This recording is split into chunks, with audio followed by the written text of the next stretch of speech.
You tell yourself you'll start tomorrow, not because you're lazy, not because you don't care, but because something in you quietly says, not yet, not ready, not safe.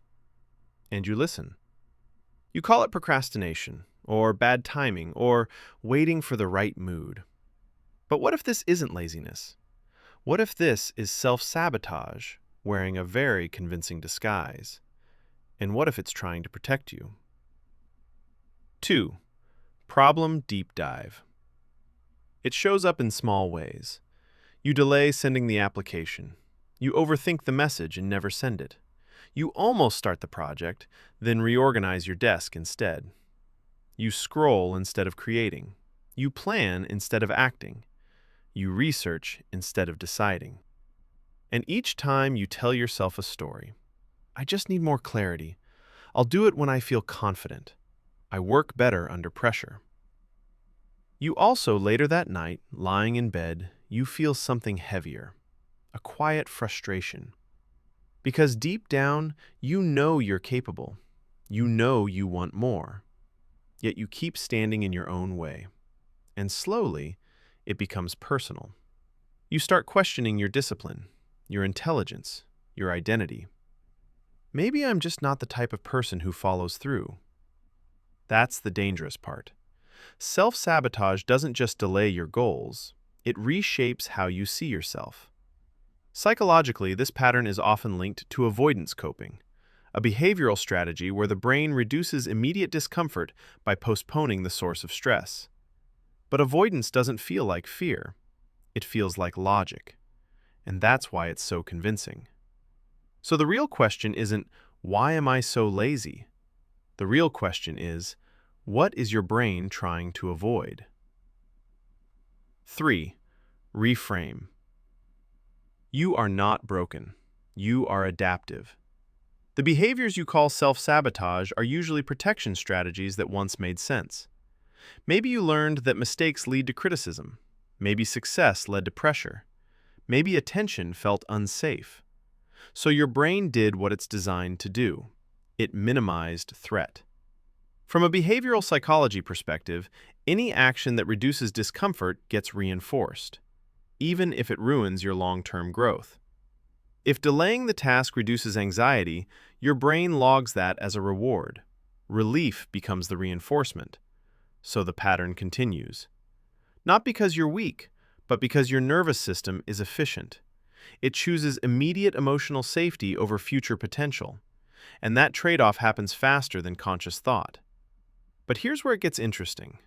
The same system protecting you is also keeping you small. Why? To understand that, we need to look at how the brain calculates threat. 4. Psychological mechanism. Your brain has a prediction system. Its job is not to make you successful. Its job is to keep you safe. In neuroscience, this involves the interaction between the amygdala, which detects threat, and the prefrontal cortex, which handles planning and rational thinking. When you face a meaningful goal, your prefrontal cortex sees opportunity, but your amygdala scans for risk. What if you fail?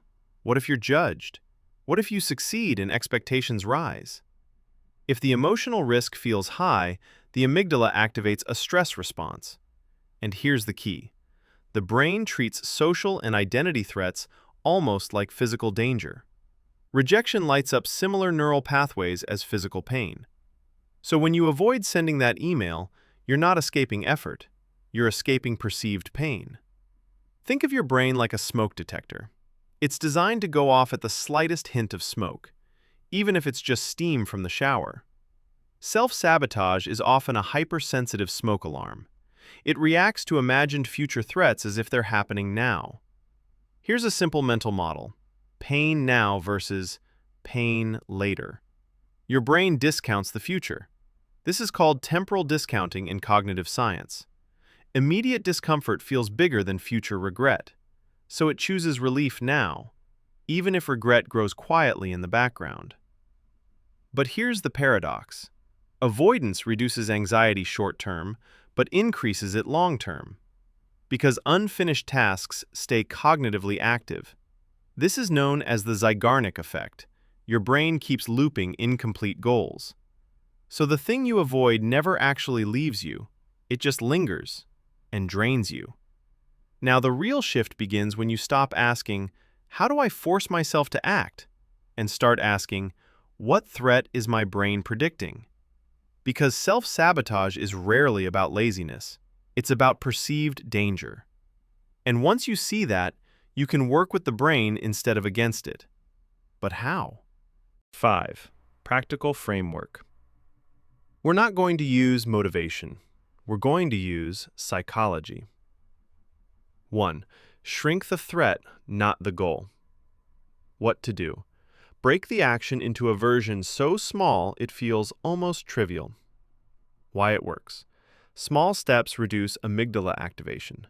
When the perceived threat drops, the prefrontal cortex regains control. Real-life example.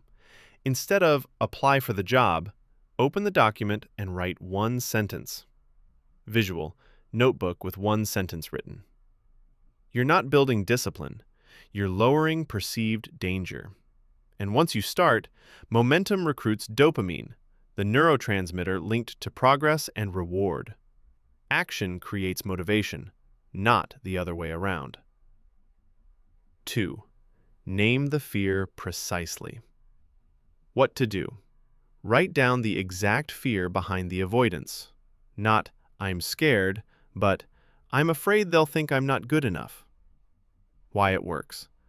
Labeling emotions reduces amygdala activity. This is called affect labeling in neuroscience. When you put feelings into words, the prefrontal cortex engages and calms the threat response. Real-life example. Before delaying a presentation, you write, "I'm afraid of looking incompetent." The fear becomes specific, and specific fears are easier to evaluate than vague dread. 3. Separate identity from outcome. What to do? Remind yourself that results are feedback, not identity verdicts. Why it works. Self-sabotage often protects the ego. If you don't try, failure can't define you. This connects to self-worth theory in psychology. We avoid effort when failure feels like proof of inadequacy. Real-life example. Instead of thinking, "If this fails, I'm not talented," you reframe it to, "This gives me data." Visual. Empty room with sunlight entering slowly. When identity is no longer on trial, the brain feels safer engaging. 4. Create safe exposure. What to do? Intentionally expose yourself to small versions of the feared action. Why it works. Exposure reduces threat sensitivity over time. The amygdala learns through experience that the danger is survivable. Real-life example. If you avoid posting online, share something small with a close friend first. Gradual exposure rewires the prediction system. Your smoke detector recalibrates.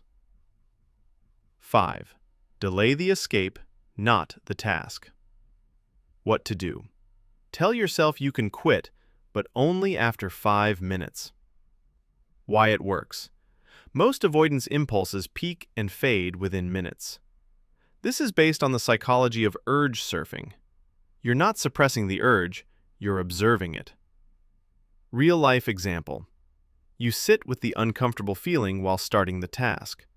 5 minutes later, the intensity drops. Because emotions are waves, not permanent states. And when you stop obeying every wave, your brain updates its expectations. 6. Integration.